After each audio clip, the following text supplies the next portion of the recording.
So the third dynasty of ancient Egypt, now pharaohs and rulers, is the first dynasty of the Old Kingdom.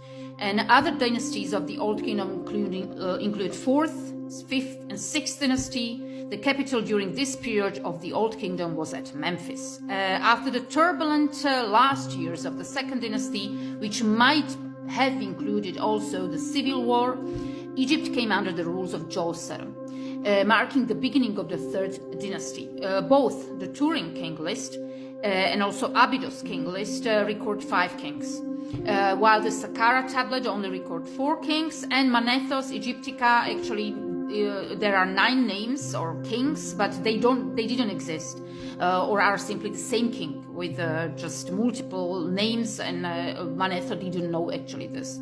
So the archaeological evidence shows that Khâsekhemoui, the last ruler of the Second Dynasty, was succeeded by Djoser, who at the time was only attested by his presumed Horus name, Netherichet.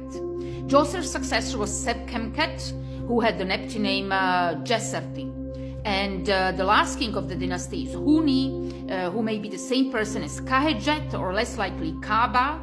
There are 3 remaining Horus names of known Third Dynasty kings, Sanakt, Kaba, and perhaps Kahejet. But one of these 3, by far most likely Sanakt, went by the Nepti name Nepka. And dating the Third Dynasty is similarly challenging. We don't know exactly. Shaw gives the dates as being approximately from 2686 to 2613 BC. The Turin king list suggests a total of 75 years for the Third Dynasty, and Baines and Malek have placed the Third Dynasty as spanning during the years 2650 and 2575 BC. And then there are other dating, very, very unclear, but we have to take into consideration it's almost 4,500 years ago, so we don't know exactly these hundreds, yeah? It might be that this more than a century could be disproportionate.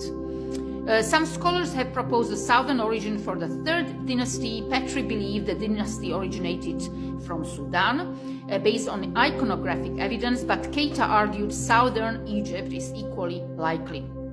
The pharaohs of the Third Dynasty ruled for approximately 75 years due to recent archaeological findings in Abydos, revealing that Djoser was the one who buried Khâsekhemoui, the last king of the Second Dynasty. It is now widely believed that Djoser is the founder of the Third Dynasty as the direct successor of Khâsekhemoui and the one responsible for finishing his tomb.